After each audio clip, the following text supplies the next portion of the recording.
सुयोग साम्राज्य ग्रुपच्या विरोधात एक स्टे ऑर्डरसाठी तुम्ही अर्ज केला होता. उच्च न्यायालयाने देखील तुमचा अर्ज फेटाळला अशी माहिती आहे. नक्की वस्तुस्थिती काय आहे? ॲक्च्युली हायकोर्टाने असं ऑर्डर दिलेली आहे, की जे तुम्ही स्टेची गरज नाही आहे तुम्हाला इथे. ऑलरेडी यांनी पुर्षित लिहून दिलेली आहे जुन्नर कोर्टात, की ह्यांची काही जमीन असेल, आमच्याकडे निघत असेल, तर आम्ही ह्याचे पैसे तुम्हाला देऊ. असं त्यांनी खाली कोर्टात लिहून दिलं असल्यामुळे हायकोर्ट काय बोलले, ह्यांनी स्वतःहूनच कबूल केलेलं आहे. जर यांची जमीन निघत असेल, तर त्याचे आम्ही तुम्हाला पैसे देऊ. जो काय मोबदला असेल, तो आम्ही तुम्हाला देऊ. असं हायकोर्टाने ऑर्डर दिलेली आहे. आणि आम्ही हे स्टे कधी 2 वर्षापूर्वी गेलो होतो कोर्टात स्टेसाठी. पण आत्ता त्यांनी ऑलरेडी ती बिल्डिंग डे नाईट काम करून कंप्लीट केलेली आहे. आणि म्हणजे सुरेश खैरे जे आमचे चुलते, ते लोकांची दिशाभूल करतायत, की आम्ही हारलो, आम्ही जिंकलो. आणि म्हणजे तुम्ही हरलात आणि ते जिंकले, म्हणजे केस जिंकले ते हायकोर्टामध्ये असं? असं ते लोकांची दिशाभूल करतात. बरं. पण जर जुन्नर कोर्टात केस चालू आहे, तो काय आपण स्टे का घेतो, की थर्ड पार्टी इंटरेस्ट क्रिएट नको व्हायला, किंवा ही बिल्डिंगचं जे आत्ता 2nd फ्लोअरपर्यंत काम चालू आहे, ती तसेच तसं काम राहून ते तुम्ही जोपर्यंत अंतिम निर्णय येत नाही जुन्नर कोर्टाचा, तोपर्यंत तुम्ही स्थगिती देण्यात यावी. ह्याच्यासाठी आपण 2 वर्षापूर्वी गेलो होतो. पण त्यांनी ते 2 वर्षामध्ये त्यांनी डे नाईट काम करून 2 ते 3 महिन्यात ती बिल्डिंग कंप्लीट केलेली आहे. रिजेक्ट झालं तर आम्ही वरती हायकोर्टात गेलो. बघ, इतके दिवस लागले निकाल लागायला? निकाल तर हा निकाल नाही हा बोलू निकाल शकत. म्हणजे स्टेच्या याच्यावरती आता निर्णयावर हायकोर्टात निकाल. लगेच नंबर लागत नाही. 1.5-2 वर्ष गेले की हायकोर्टात आत्ता नंबर लागलाय काल. तोपर्यंत यांनी डे नाईट काम करून ती बिल्डिंग कंप्लीट करून घेतली. मग कोर्ट काय म्हणते, की त्यांनी बांधकाम केले, त्यांचं ते बोलतात आमच्याकडे जर जमीन निघत असेल, तर त्यांनी पुर्षित लिहून दिलेली आहे जुन्नर कोर्टात. मग ते स्वतःहून कबूल करतात, तर स्टेची काय गरज आहे? आता त्यांनी तर ऑलरेडी बिल्डिंग बांधलेली आहे. मग जर ते बोलतायत, की आम्ही तुम्हाला तुमचे मोबदला जो का असेल, जमीन निघाल, तर तो आम्ही तुम्हाला देतो, कपिल खैरे यांना देतो, असं ते जुन्नर कोर्टात त्यांनी लिहून दिलेलं आहे. पण माझी जमीन निघाली तर मी 31 गुंठे हा प्लॉटच घेणार, मी नाही की पैसे घेणार. माझा हा वाद माझ्या जमिनीच्या रिलेटेड आहे. मी जमीनच मागणार आणि माझी 31 गुंठे जमीन आहे ना, मी तीच मागणार. ह्यांनी किती पुर्षित जरी लिहून दिली, की तुमची जमीन निघाली तर आम्ही तुम्हाला पैसे देऊ, हे तुम्ही नाही ठरवू शकत ना. आमची जमीन आहे तर आम्ही जमीनच घेऊ, आम्हाला कशाला पैसे पाहिजेत? आता हे जर असे कोर्टामध्ये असं लिहून देतात, का लिहून दिलं? की यांना स्टे नको मिळायला. म्हणजे स्वतःहून कबूल करतायत, की आम्ही पैसे देतो, याचा अर्थ तुम्हाला माहिती आहे जमीन आहे. आणि जुन्नर कोर्टात काय अंतिम निर्णय झालेला नाही. जुन्नर कोर्टात केस चालू आहे आणि जुन्नर कोर्टाचा जो अंतिम निर्णय येईल तेव्हा मी मीडिया समोर ती ऑर्डर घेऊन येईलच. मग तो आमच्या विरोधात असेल किंवा आमच्या बरोबरची असेल. असं नाहीये की लोकांची दिशाभूल करण्यासाठी, आपले गाळे विक्री होण्यासाठी तुम्ही लोकांना सांगताय आम्ही जिंकलो, आता आम्ही मोठे बोर्ड लावणार. तर ते लोकांनी आणि पब्लिकनी कितपत त्यांच्यावर विश्वास ठेवावा? शेवटी तो तुमचा पैसा आहे, तुम्ही विकत घ्यायचं की नाही हा तुमचा पार्ट आहे. माझी जमीन आहे हे मला कॉन्फिडन्स आहे. ते आज उद्या मला 2 वर्ष नाही, 4 वर्ष नाही, पण माझी जमीन मला मिळणार हे मला माहिती आहे. त्याच्यामुळे जे सचिन शेलोत जे बिल्डर आहेत, त्यांनी एक 10 दिवसापूर्वी आम्हाला एक नोटीस पाठवलेली आहे, की याच्यात आमचा काही संबंध नाहीये, तुम्ही आमचं नाव काढून टाका. आणि जागा मालक जे आहेत सुरेश खैरे यांना तुम्ही पार्टी करून त्यांच्याकडून तुम्ही जे काय असेल ते घ्या. का केलं बिल्डरनी? मग बिल्डरला पण दिसलंय ना अस्तित्वात जमीन दिसती आहे, आपण ह्याच्यामध्ये पडण्यात का अर्थ नाहीये.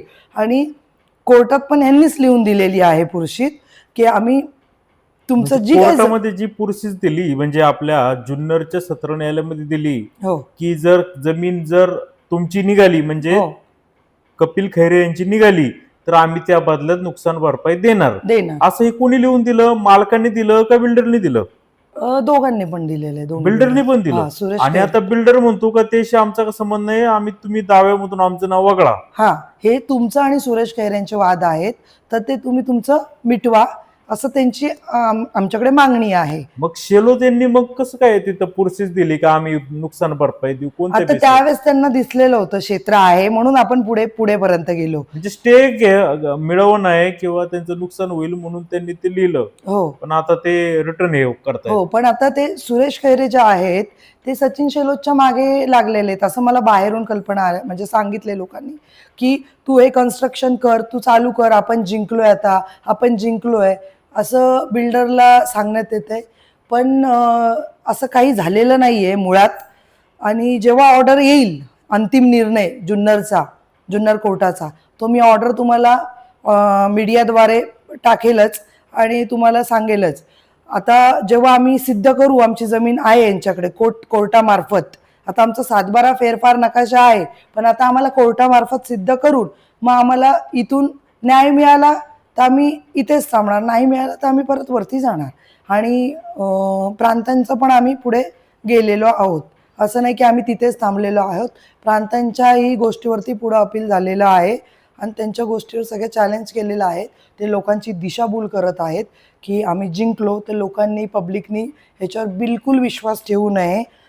आणि कुणीही म्हणजे जी तिथे केस आहे ती स्टेवरची होती, मूळ केस अजून चालू आहे, मूळ केस ही चालू आहे.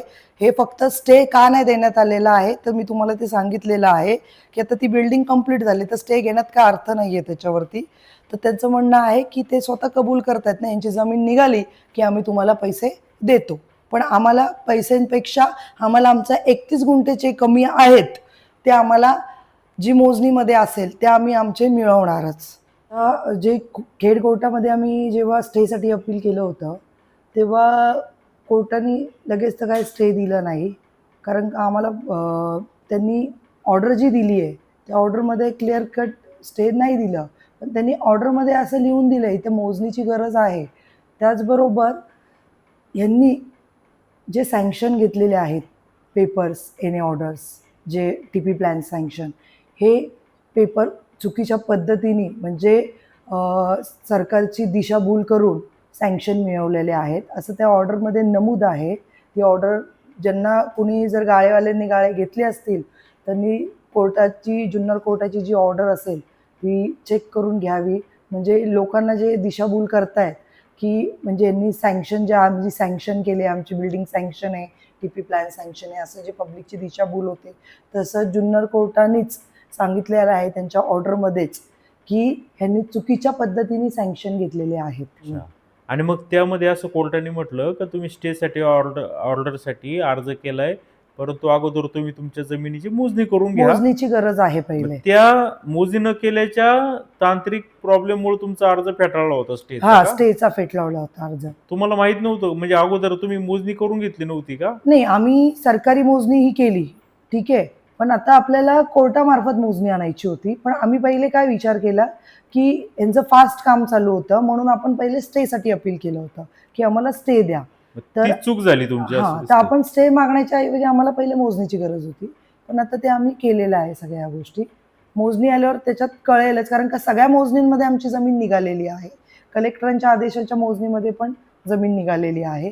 जेवढं माझ्याकडे मोजणीचे नकाशा आहेत त्याच्यात माझी जमीन निघते, माझा 7/12 निघतोय, माझा फेरफार दिसतंय. आणि लास्ट टाइम मी तुम्हाला दाखवलेलेच आहेत ऑनलाईन सगळे माझे 7/12 फेरफार नकाशे. तर पब्लिकनी ते बघावे आणि पब्लिकला हे एकच सांगणं आहे की लोकांचं कसं असतं मार्केटमध्ये असं आपले स्वतःचं विक्री व्हावे गाळे म्हणून खोटी अफवा पसरवणार, ह्याच्यात तुम्ही पडू नका, जेणेकरून पुढे जाऊन तुमचंच नुकसान होईल. मला माहिती आहे माझी जमीन निघतीये म्हणून मी पब्लिकच्या समोर आलेली आहे, तुमची दिशाभूल होत आहे म्हणून मी तुम्हाला सांगत आहे. तेव्हा त्याची जी कम्प्लिशन ऑर्डर आहे ती प्रांत देत नव्हते, ती कम्प्लिशन ऑर्डर देण्यासाठी त्या बिल्डर यांनी त्यांना काही लाच दिली होती प्रांतांच्या मागणीनुसार, आणि ती लाच घेतल्यानंतर प्रांतांनी तुमच्या विरुद्ध निकाल दिला होता. म्हणजे बिल्डरला असं ते प्लॅन जो इमारत आहे त्याचं कम्प्लिशन सर्टिफिकेट दिलं होतं, त्याच्या विरुद्ध तुम्ही काय कारवाई केली? बिल्डरनी जे प्रांतांकडं जे केलं त्यांनी पार्ट कम्प्लिशन घेतलंय, म्हणजे जेवढे आता गाळे झालेत आणि ज्यांनी ही केस स्टँड व्हायच्या आधी ज्यांनी गाळे विकत घेतलेत त्याचे खरेदी खत होत नव्हते पार्ट कम्प्लिशन नसल्यामुळे. तर त्यांनी ते पार्ट कम्प्लिशन मिळवलं, पण आम्ही त्याच्यावरती पुढं अपील केलेलं आहे, आमचा नंबरही पडलेला आहे आणि आम्ही पुढे जातच राहणार आहोत. कारण जोपर्यंत आमची जमीन मिळत नाही आमच्या ताब्यात, तोपर्यंत ही केस काय मिटणार नाही. जेव्हा आमच्या जागेचा ताबा मिळेल तेव्हा मी स्वतः मीडियासमोर येऊन माझ्या जागेचा ताबा दाखवेल. आता जेव्हा आपले जिल्हाधिकारी साहेब, डुडी साहेब यांनी संयुक्त मोजणीची ऑर्डर दिल्यावरती ते जे संयुक्त मोजणीच्या ऑर्डरमध्ये जो नकाशा पास झाला सरकारी, तर त्या नकाशामध्ये क्लिअर कट दिसून येत होतं की कपिल खैरे यांची जागा म्हणजे माझे मिस्टर यांची जागा कमी आहे आणि सुरेश लक्ष्मण खैरे म्हणजे सचिन शेलो त्यांचे बिल्डर ह्यांचा 320/3 ह्यांचं क्षेत्र 149 आहे आणि जागा दिसते अस्तित्वात मध्ये 158. हे प्रांतांनाही कळून आलं होतं, म्हणून प्रांत साहेब त्याच्यात कुठलीही गोष्टी म्हणजे पार्ट कम्प्लिशन देत नव्हते. आता कुणाकडे अपील सुरू आहे तुमचं? आता आपण जिल्हाधिकारी पुण्यामध्ये अपील केलेलं आहे.